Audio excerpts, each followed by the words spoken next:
happy Thursday to all of you, and welcome to the Get You Happy On live stream. And also, welcome to hashtag Happy Laugh Hour, because I definitely want to make sure that you're getting in your laughs for the day. So, this is where you can bring your own beverage. So, tell me what you're drinking today.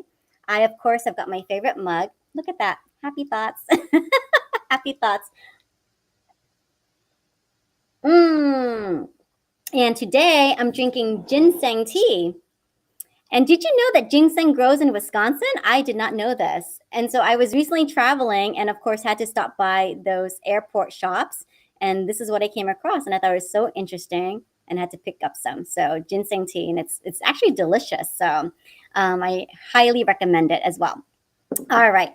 So tell me how you're doing today. So this is midweek Thursday. We're almost at the end of the month, August, getting ready for September. So please comment in the chat, say hello, let me know what's going on with you, what is new with you. And so I am just super grateful today to have our two guests. This is my first time to have two guests on the show. Usually I interview individuals, but today we have a duo and a couple. And so they are the marriage mentors, Jeeva and Sulojana Sam. And I'm so pleased to welcome them today. They are, of course, LinkedIn connections. I've met them through LinkedIn, through networking. And I met them in October last year. And we've just been, touch and go. I keep tabs on what they're doing. And congratulations are in order for them. We'll talk about it in just a few minutes, but I'm super excited to see how they have really progressed in their business and their coaching, and super excited to have them on the show today too, to talk about what it takes to have a successful and happy marriage. So without further ado, let's welcome Jeeva and Sulojana Sam. Here we go. Ta-da! Hey! Hello. Good to be with you. Yeah. So nice to see you. How are you today?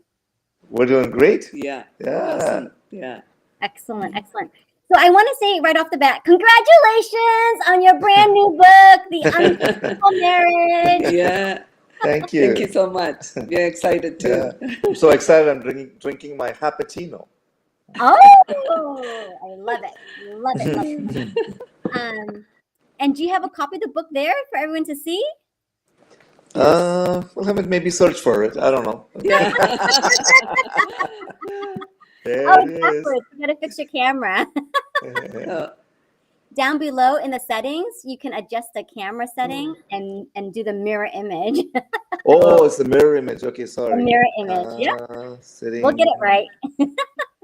Okay, mirror. There it is. Yeah. Look at that. Unbreakable Marriage. Brand new best-selling authors. You can get this book on both Amazon and Barnes & Noble. Super congratulations to both of you. I mean, this is just incredible. I love it. I love the picture. And how did you even choose that picture? I'm curious. With the egg and the hammer, is there a story behind that picture? Yes, there is a story behind that picture. So we work with different mentors and coaches, and so one of them that I work with, his name is Steve Cassianenko. We call him Steve K for short because most people can't say Cassianenko. And so Steve actually has been helping us set up like a book funnel and so on, where people can go and connect with us, watch a video, that type of thing. And so he actually had a dream, and he woke up one morning and he saw this picture of this hammer hitting an egg, but the hammer broke and the egg remained intact. And he felt like God was telling him, hey, that's for the Sams, that's for their book. And so he just shared the concept with me and said, I don't know how you're going to bring it to life, but that's what I saw. And we both said, yep, that's it. We need to somehow find a way to put that on the cover of the book. Now, it wasn't easy, getting that graphic done exactly the way that we wanted. It took about 6 months, actually, firing a few artists and hiring new ones and so on. But eventually it turned out the way that we wanted it. And so, Yeah, we were going to explain a little bit about the picture. So the egg is the marriage, that is strong. when the couple is united and a team, then the hammer, are the challenges, the different things that people go through. If you're united, if you're strong as a couple, as a team, nothing can, no matter what challenges may come, you can stand strong and you can withstand those challenges. So that's what the picture symbolizes. And the egg, of course, is fragile. So marriage is fragile. Yeah. But even though marriage is fragile, a marriage can be strong, and that's why our subtitle is how to stand in unity and withstand adversity. And so, when a couple stands together, then even though marriage is fragile, it actually gets very strong. And so, whatever comes to break the marriage gets broken, but the marriage remains intact. That's right. Yeah. Oh, that is so amazing. Wow, what a compelling image. And I'm glad you got it just right, because it's very striking, and you don't think about the marriage being a metaphor for the egg. Yeah. That's a new one, right? So that's excellent. Yeah, it was definitely divinely inspired. Yeah. So, yeah. It sounds like it for sure. And I just want to take a moment and just show gratitude for our LinkedIn connections, because we met all the way back in October through Chris Colt. So big shout out to you, Chris Colt, for introducing us. I mean, we're part of your challenge community, and it's been so fun. Like, honestly, it's been so fun just to watch the two of you grow. I've been on your live streams and I follow you. And then to see the book announcement early this month, I was like, what? It just was like such a surprise. It came out of nowhere. And then I was so happy that you accepted invitation to appear on the show so we can talk about this. So congratulations all around. Oh, thank you. Yeah. It's exciting. It definitely is. So I found this magnet. I've got this magnet that's lying around in my house, and it's called the 10 Rules for Happy Marriage. So it's the perfect size for my fridge. And so every time I open the fridge, I have to pause and read through this list, right? I sometimes have to pause and really think about committing. So I'd love to share the rules, and maybe perhaps you could give some input about any rules that you would like to add, et cetera, to this list. So here we go. Number 1, never be angry at the same time. Number 2, never yell at each other unless the house is on fire.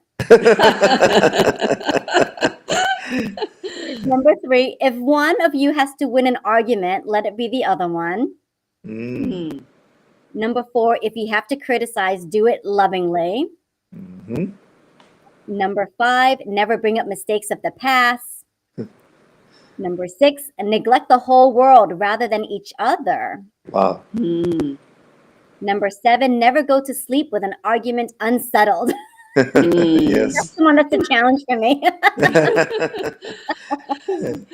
Number 8, at least once every day, try to say one kind or complimentary thing to your partner. Number 9, when you have done something wrong, be ready to admit it and ask for forgiveness. Yes.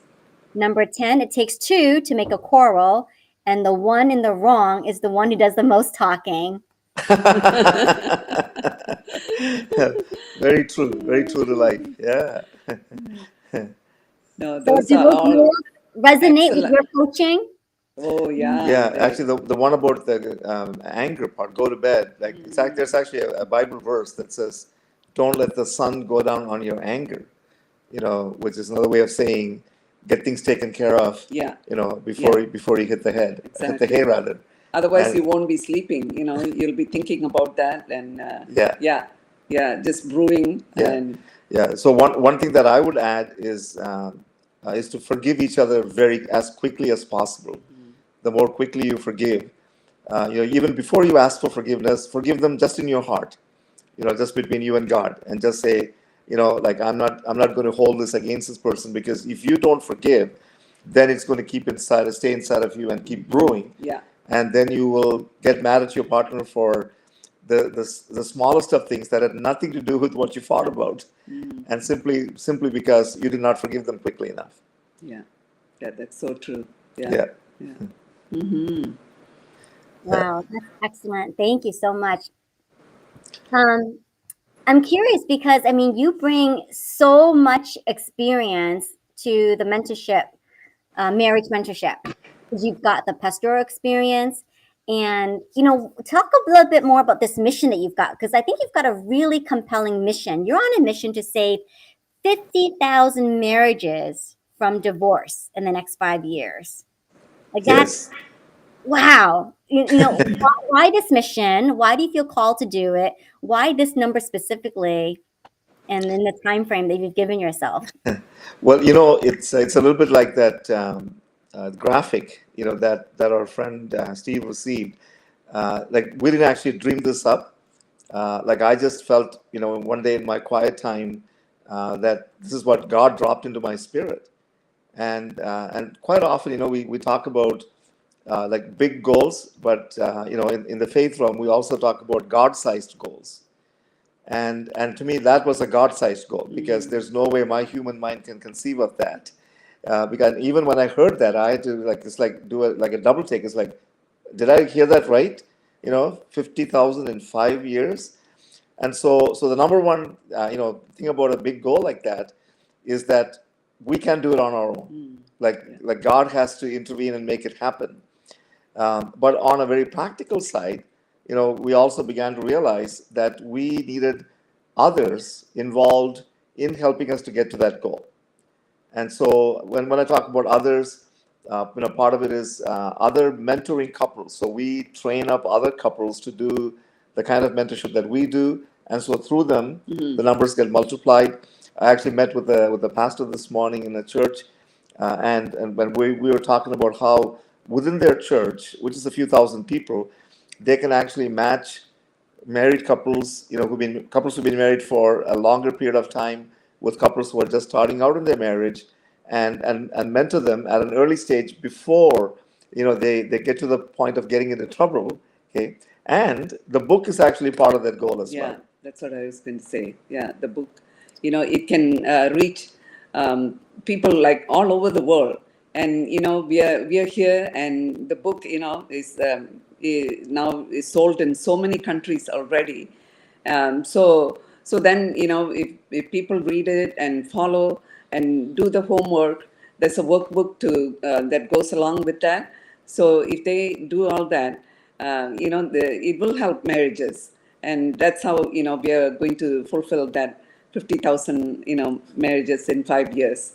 So all of this, yeah, Yeah, yeah. yeah, So yeah. So it's really a multiplication, process that needs to kick in, and you've seen this, right? Where like if you start with two, and then 2 by 2 is 4, and 3 times is 8, and 16, and before you know it, you're hitting astronomical figures. yeah. And so that's the way it's going to grow, is by people mentoring people who mentor people who mentor people, and so on. So that's the way I believe it's going to happen.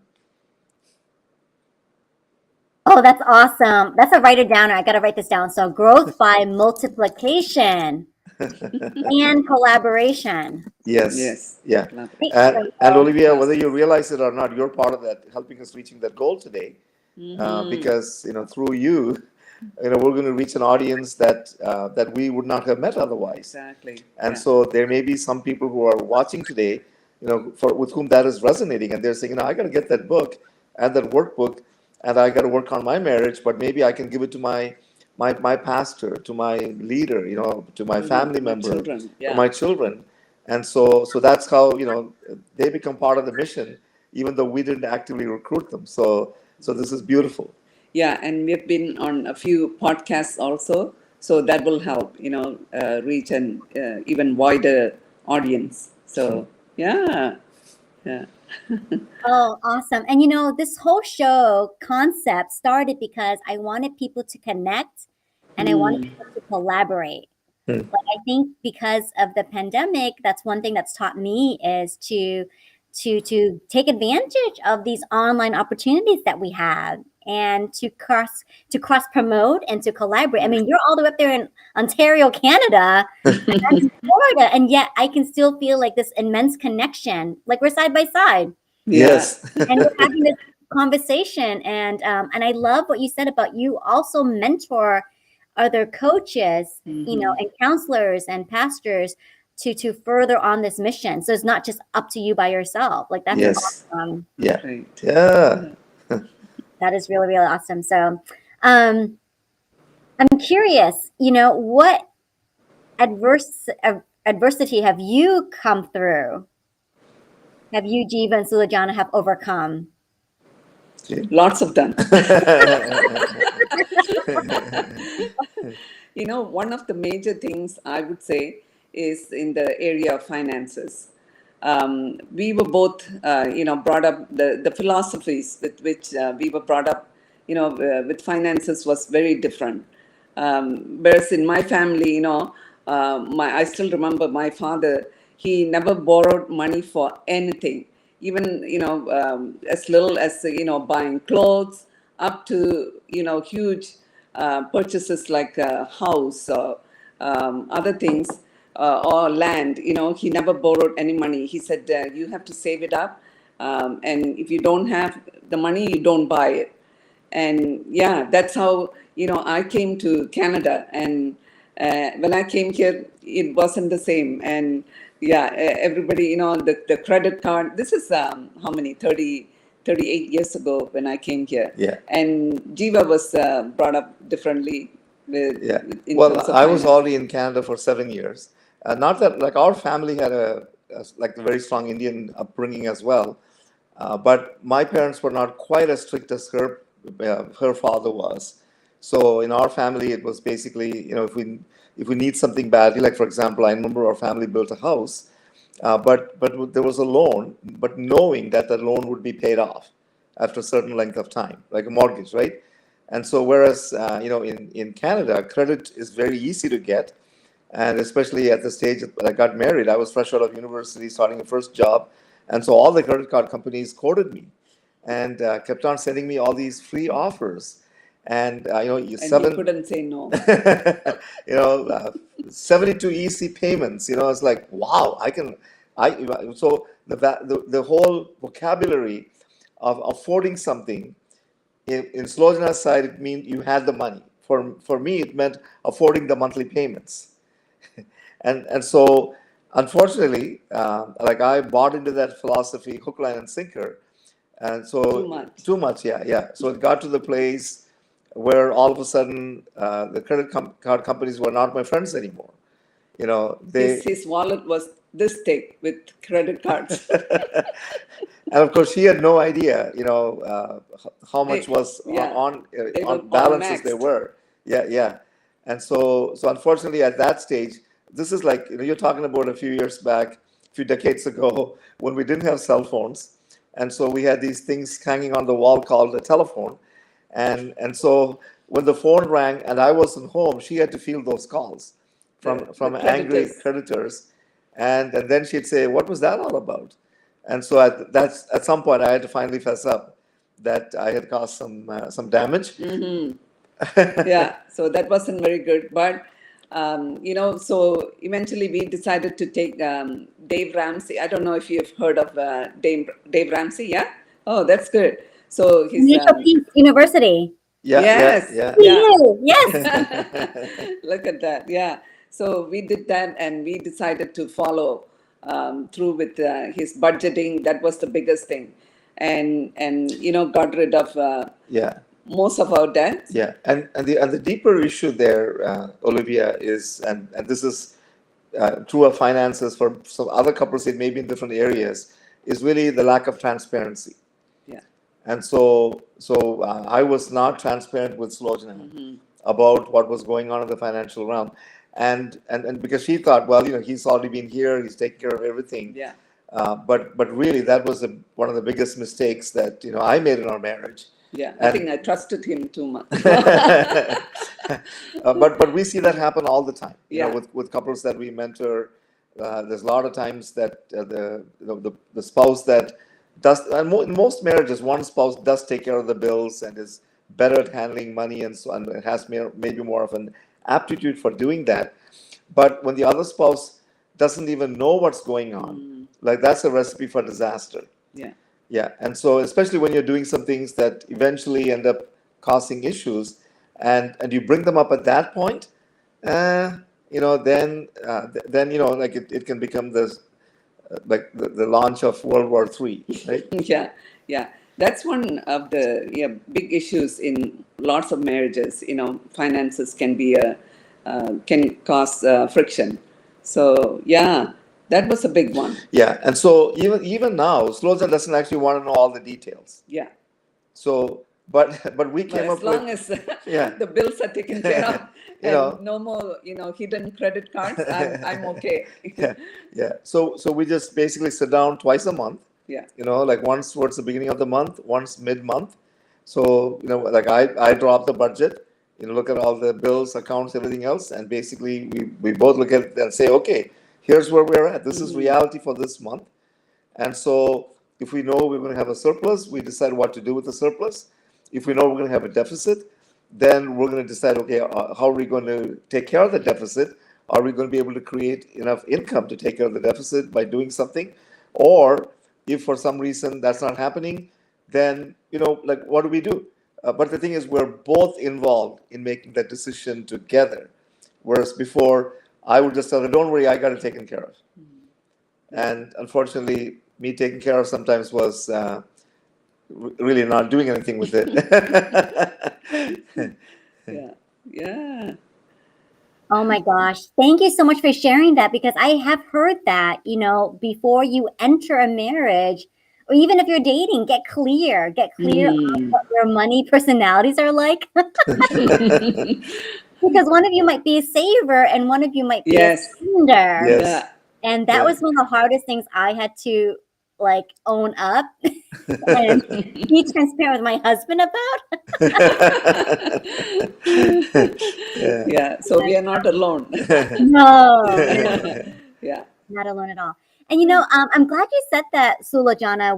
You're not alone, because I think I saw one of your live streams in the past where you're like, it's okay to ask for help.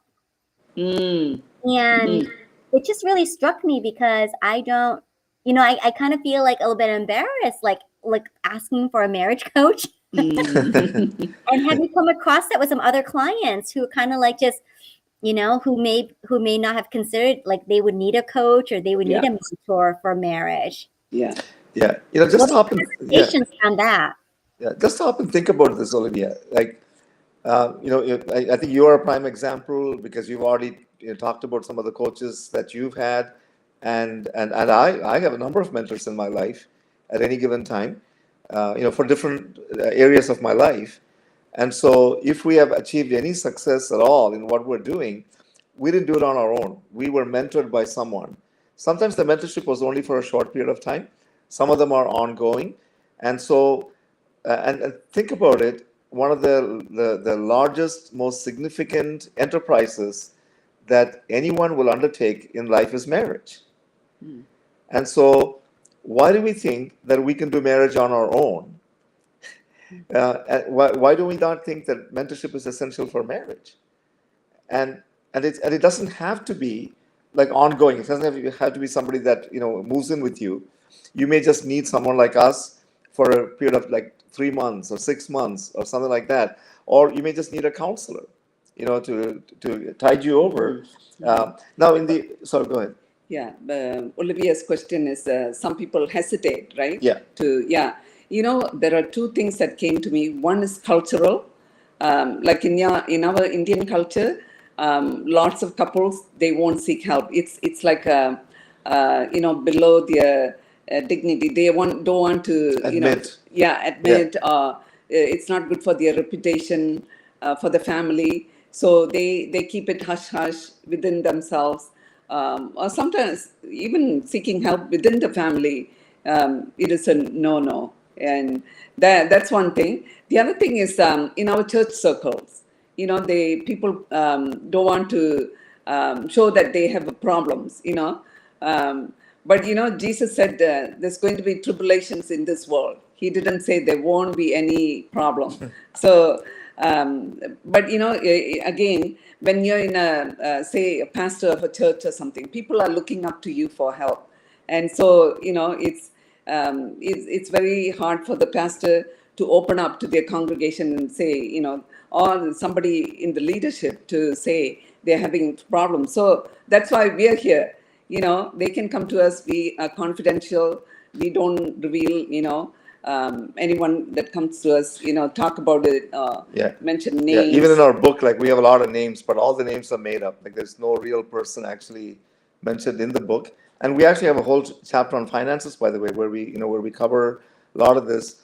But going back to the whole idea of mentorship for marriage, one of the reasons why over the decades and centuries, most of us or our previous generations did not need mentorship is because people had good models of marriage, Yeah, that's true. in their family, in their community, in their church. But if you look at the statistics of how marriages have fared, I'm going to say even in the last like 40 years or so that I've been, in ministry, the divorce rate has steadily risen over those years. So virtually one out of two COVID. marriages end up in divorce. And so when you come from a broken home, then you don't have a model of a wholesome marriage. And so you have to do by guess and by golly, or by Dr. Phil and Miss Oprah, or wherever you get your information from, or reading some books, going to some marriage seminars, and so on. And so you don't have somebody in your life that you can go to, and like for example, when I had difficulties, I had no problem talking to my dad about some things and say, how did you handle this? And our kids do that all the time. Say, like, how would you handle this? But that's not the way it is, unfortunately, and that's not in any way judging anybody. That's the reality. And so if you don't have someone like that in your life, then you need to seek them out. And it doesn't have to be one couple. You may hang out in a group of couples, where there's that interchange.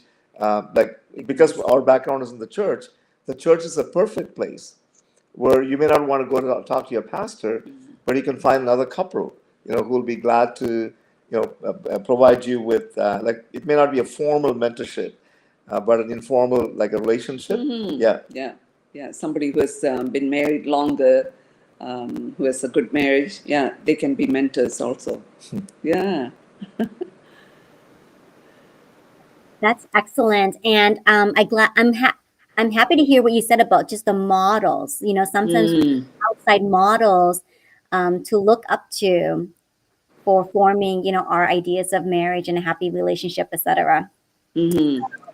Um, I mean, I love my parents, and I saw their marriage through my eyes, and everything was for the kids. And now that we're grown up, my mom and dad don't know what to do with each other. Yeah. So I see that, and it's quite an interesting dynamic, I have to say. And they're working through it, and so Yeah. I saw that model was not something that I would want to have for my future. Yeah. So I did have to seek out some other other couples, and I came across another couple. They're in their 80s, but they're still very happily married.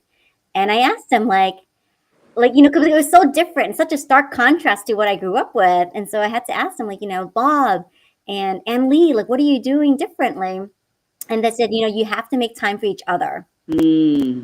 So Despite true. the kids, despite all the school stuff Yeah. and family stuff, you still have to make time for each other. Yes. Yeah. Kids go away, you are left Yeah. with each other. Exactly. Yeah. You Yeah. have to know what the other person is doing. And so Yeah. I have taken that advice on very much so. I don't have kids at the moment, but it's stayed with me. I write in my little journal, hey, make sure to still continue to get to know my husband, to spend time with my husband, Yeah. despite everything going on, and Yeah. he will tell me it's a two-person world. Well, the thing is, when children come into your life, then your life does revolve around them, for a season, because they demand that kind of attention, and that's the responsible thing to do. But the trick is not really a trick. The principle that you must stick to is that like your spouse is still the number one person in your life, not your children. Your children should never be the number one in your life above your spouse, because that's out of alignment. Yeah. Yes. And we see this happen, like exactly what you mentioned about your parents that scenario gets repeated a whole lot, Mm-hmm. where people spend so much of their time focusing on their children, Yeah. even sometimes getting them involved in way too many activities that, that they're just, like chauffeuring them from place to place. Mm. And then it's like, who's the stranger that I'm coming home to? You know, or by the time you come home, after being with your children, your spouse is already in bed. And if you don't set aside a block of time at least once a week, Yeah, to that's be right. together just for the two of you, find somebody to take care of the children, Mm-hmm. and like you have to make that a priority. Yeah. Yeah. Yeah. You don't have to spend, a whole lot of money to do those kind of things. If you have friends or family, get them to babysit your children and, have a date night. Make sure you have those regular date nights so that, who your spouse is. And like you said, Olivia, it's so true.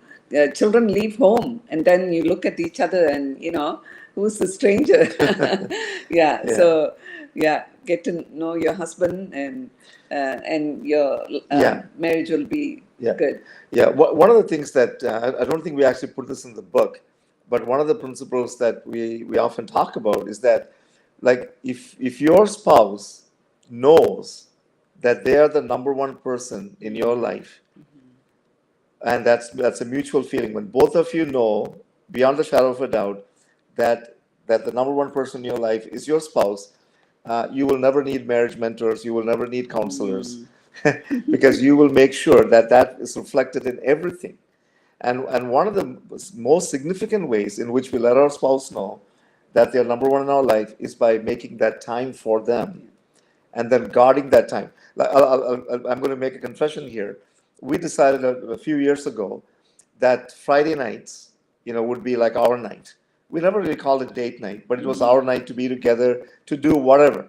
Okay, and so when somebody called me and they wanted to meet me on Friday night, like for example, a couple who wanted to get married, I would say, sorry, my calendar is booked up. Now, I never told them it's because it's booked up because that's my time to spend with my wife. No, but Sulojana knew when I told them that my calendar was booked up Friday night exactly what I meant by that. So that let her know that, hey, I value time with you way more than I to do something with my work. And so if we did, sometimes we had conferences on Friday nights, but we would be both there together. Yeah.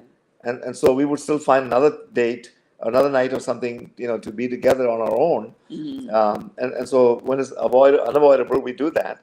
And I know some of the couples that are listening to this are saying, but you don't know our schedule. There's no way on God's green earth that we can find the same time, to work every week. Like you guys are, much older, your kids are not home, so it's easier for you to do. And to a certain degree, that's true. And if that's your work schedule, like some of you I know are traveling a whole lot, and so you may not Shift work. or shift work, yeah. Yeah. So so never the twain shall meet. So if that's the case, then like set aside a day that you can be together every 2 weeks, or a weekend getaway, every 4 weeks, 6 weeks, whatever the case may be. Have something that you can look forward to being together, just the two of you. No kids. By the way, if your kids are present, it's not a date night. It's not your. Anyway, I think everybody got the point. Yeah. Lovely. Yes. So honor those date nights with your spouse and leave the kids at home or with the sitter. Yeah. Wonderful. I think that's so beautiful that, you express that to your partner. I value time with you. You are my Yes. priority. So excellent, excellent. This has been a most enjoyable conversation. Thank you so much to the two of you. And I'm just so thrilled to be part of your movement in an interactive. Yeah. Thank you for the opportunity. that you- Absolutely.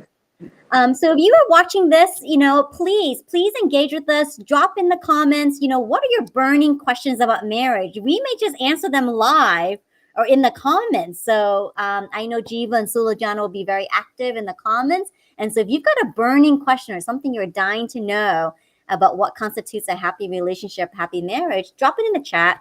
And we'd love to hear from you. And of course, follow up with the Sams, get to know them. This is their website here on the screen. Visit www.thesams.ca. And if you're sitting here wondering, like, man, how do I work with them? Like, how can I apply for a marriage mentorship? We've got a special link for you. So you can go to this link right here. I'm going to show on the screen. And if you follow this link, it's tinyurl.com/the marriage mentors.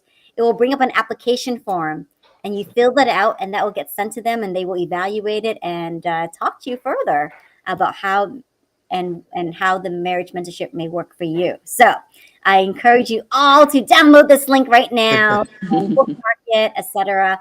And of course, be sure to reach out to them on LinkedIn. So I'm going to show you the link here, LinkedIn. This is how we all met. I love LinkedIn for this reason, building my network. So yes, so connect with them on LinkedIn, follow all their posts. They're also on YouTube. So if you want to catch up on some of the previous live streams or videos that they've done talking about these very same topics, please visit YouTube and subscribe to their channel. And before we head off, I'd love to do rapid fire question time. So this is where we'll end the show, rapid fire question time. And since we got both of them on, I might just ask 10 questions of Jeeva and then 10 questions of Sulojana. All right, so here we go. Let me see. Let me just get this. Jeeva start first. Yes, so Jeeva will go first. Excellent. So favorite vacation memory? We're both wearing Hawaiian outfits today. So Maui is, we'll both give you the same answer. That's one of the best vacations we had. Awesome. What would your children say about your marriage? They would actually say that it's been a good model for them. Yeah. Excellent. And what did you do for your 39th anniversary? Actually, we didn't do anything great. Our kids did something very interesting. This is the first time it's ever happened. They usually give us a gift card, to a restaurant. This time they actually took us out for a family dinner at a very fine restaurant locally. And so on the date of our anniversary, we actually went out for dessert. We both love cheesecake. So we went and had cheesecake together. What is your favorite flavor of cheesecake? It's something to do with chocolate and lots of it. So double decadent chocolate cheesecake with turtles and score and anything else in it. Man, I'm in heaven. That sounds mouth-watering. Like I'm getting a craving for that cheesecake. I love the Cheesecake Factory. It's one of my favorite restaurants. Yes. I would just stare at the cheesecake, case. Yeah, we whenever we come down to the US, then we always make sure we hit Cheesecake Factory. So yeah. Awesome. Very cool.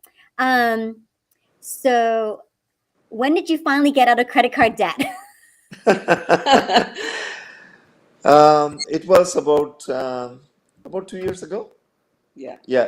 No, I think a little more than that. Yeah. Once we started following, Dave Ramsey's process, start paying off the lowest balances first and put that payment on the next higher one, and so on. Yeah, maybe before. 4 years ago. Yeah. Congratulations. Recent. Yeah. Thank you. No, congratulations. And it's I've gone through Financial Peace University and I feel like I need a refresher because it's very intense. Yes. Yeah. Right. And so to go through that completely and follow all the instructions is amazing. So, very well deserved kudos. So how many credit cards did you cut up? Oh my goodness. I think it's either 6 or 7. Or more. Yeah. Yeah. That's minimum. Excellent. So what was your first impression of Sulojana? I know this about you, that you were an arranged marriage, right? Yeah. Yes. Yeah. The very first impression.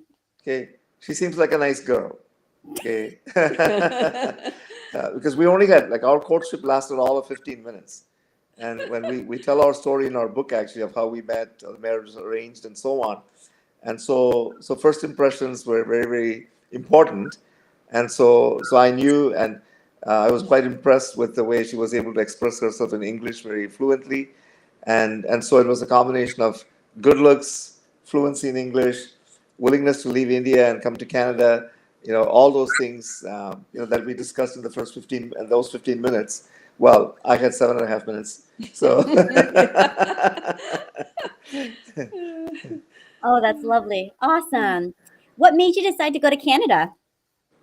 actually, my dad came here first in 1975, and so he was a pastor in India, and then got an opportunity to be a pastor in Canada, and so he came.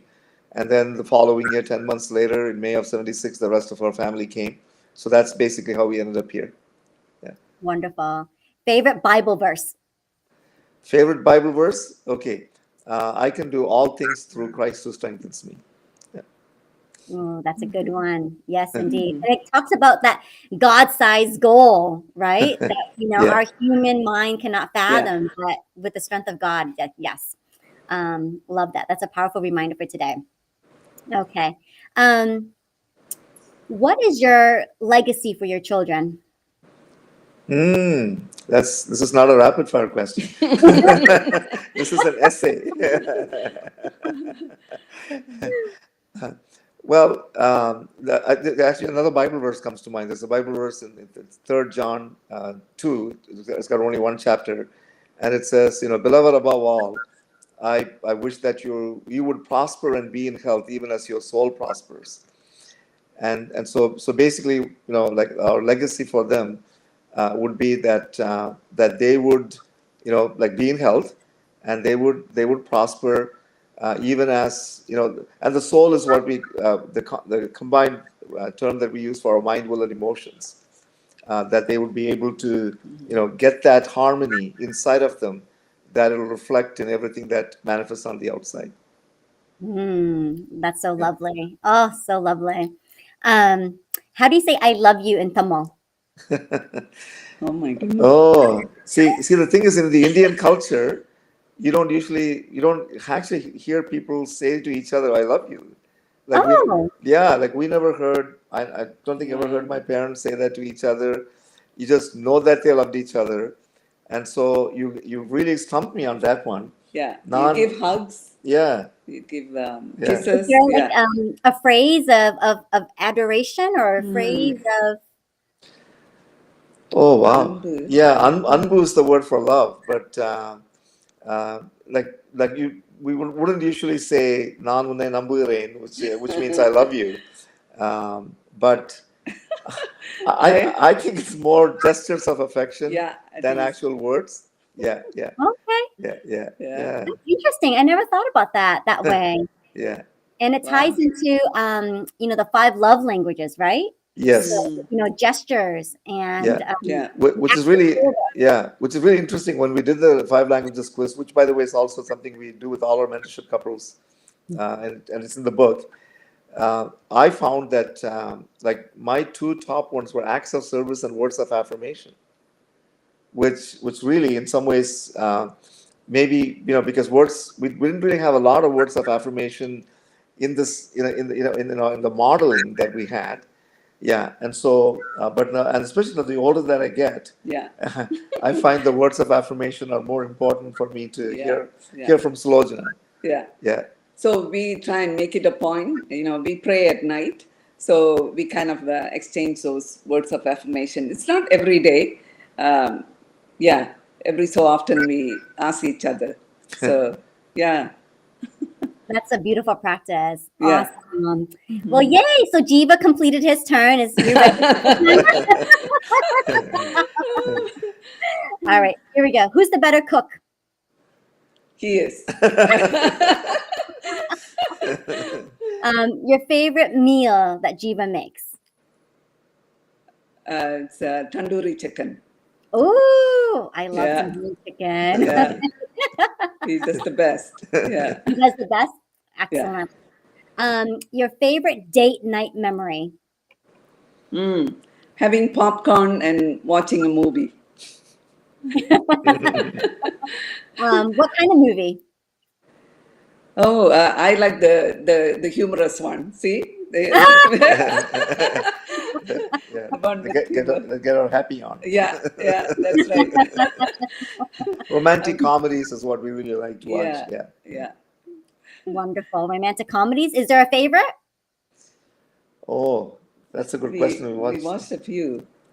What is that? That unlawfully Yours? Unlawfully That's the yours. most recent one that we Yeah, watched. that's the one. Unlawfully yours. Or something Unlawfully yours? Sorry, no, it's not unlawfully. I think it's unlawfully yours or something like that. That's right. Yeah. maybe It's not a popular movie. We just found it on Netflix, and we watched it. I think unlawfully. That's right. Yeah. Because the in-laws. Yeah. Yeah. You can find anything on Netflix. Yeah. So, yeah, we like to watch. Ones with humor. Yeah. Well, there you go. Excellent. Awesome. All right. Do you eat your popcorn plain or do you put some toppings on them? Oh, it's got butter popcorn. Butter popcorn? Yeah, we don't add anything, eh? Well, it's in it's microwave, right? Microwave, So comes pre-buttered. That's right. Some people love to like add like spices or different yes. seasonings or sauces on their popcorn, but you're just like, nope. No, too much work. Yeah. Maybe we should try. Maybe you're giving us ideas. Do you still feed each other? Oh, sometimes. Yeah, like feeding. Yeah. Yeah, literally. Sometimes. Yeah, not a whole lot anymore. No. Yeah. Sometimes Jeeva's busy, say cutting vegetables or cutting up meat especially. And then he wants a snack. I usually get him something and feed him. And he's done the same too. The very first time we did that was actually on our wedding day, where it's a cultural culture. thing. So we each fed each other a banana and a glass of milk. So yeah. It's supposed to help her get pregnant and have babies right away or something like that. And I did too. Oh my goodness. Wow. Yeah. Excellent. In Tamil they call it palum palamum. Pal is milk and palam is banana. So yeah. Okay. Awesome. So I know a little bit about Indian culture and how parents like to have biodatas for their kids. Do you have biodatas available for your kids? No. Yeah. Maybe some parts of India they do that. Yeah. Yeah. I can't remember. It was a movie I saw on Netflix. Oh, is that right? Just parents are like just so flustered. They want their kids to have a happy marriage. It's the foundation of everything. So they try to like make these resumes and they call them biodatas for their kids and pass them around. Are you talking? Yeah, did you watch that series about arranged marriages? Indian. Yeah. That's the one. Oh yeah. Okay. Yeah. Matchmaking. Yeah, Indian matchmaking. Yeah. Yeah, I heard that the second season just started, so we have to watch that. Yeah, that's going to be our next date night movie. It's fascinating, right? It's fascinating to learn about, different cultural practices and different cultures' perceptions about marriage. Yeah. When we got married, too, there was a broker involved, but like we're talking like 4 decades ago, and so they didn't have the biodata on computers. He had a piece of paper, and this column was all the parents that wanted brides for their sons, and this column was all the parents that wanted husbands for their daughters. And then he did, I think that'd be a good match. Oh, that's my biodata right there. That's right. Something that Jeeva says that just makes you laugh so much. Does he have a phrase or a motto? Yeah, what makes me laugh is he always leaves things to the last minute, and then he's rushing around, and he said, "I'm late. I've got to get this done. I've got to get this done," and it makes me laugh. You wait till the last minute. So, well, one of my sayings that always makes a laugh is like we have a mailbox just outside, so I'll go check the mail, and so when there's no mail, I'll come in and say, "Well, Sulojana, today there's no male, only female."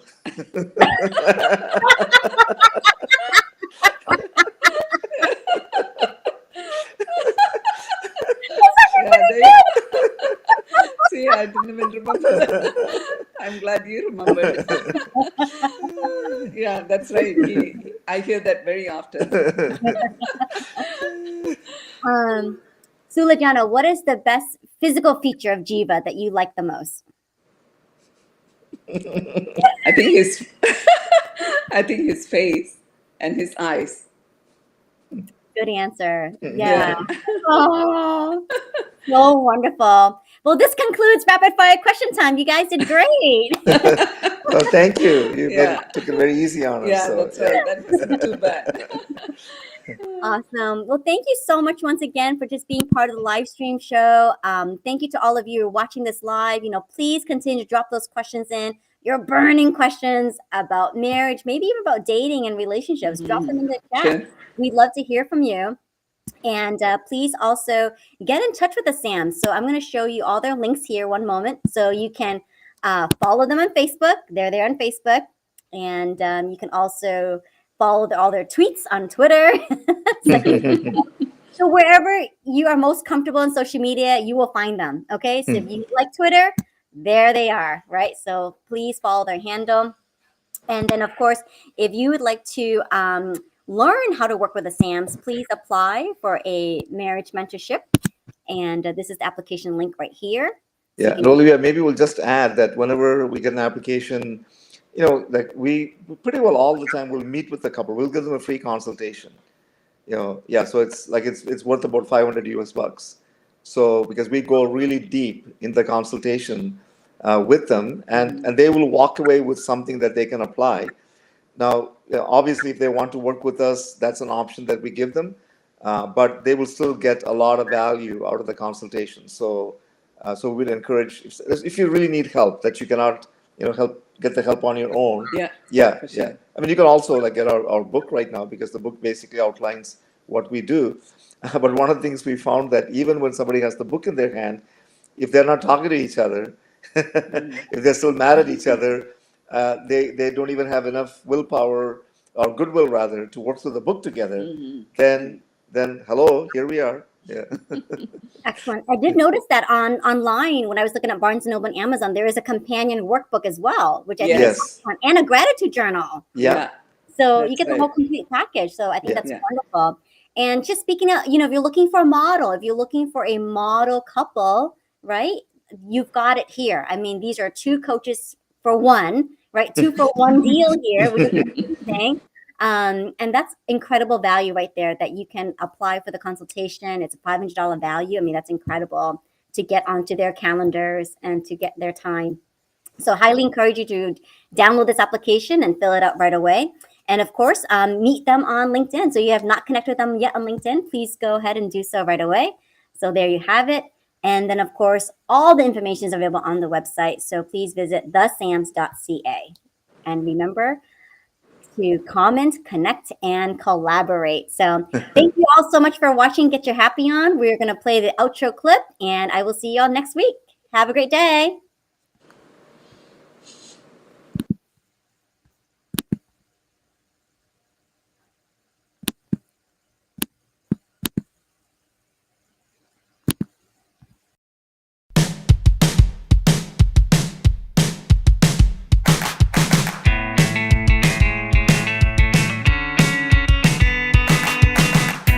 Thank you so much for watching Get Your Happy On. Have you enjoyed today's episode? I invite you to comment. So please share with us your thoughts and ideas in the comments. We'll be checking and would love to reply back to you. Please also connect. Connect with each of our amazing special guests and connect with each other here in the comments as well. This is a great way to network and to make new friends. And finally, collaborate. I would love to find ways to collaborate with you or help you to find collaborations with vast people in my network. So remember, comment, connect, and collaborate. Thank you again. See you next week.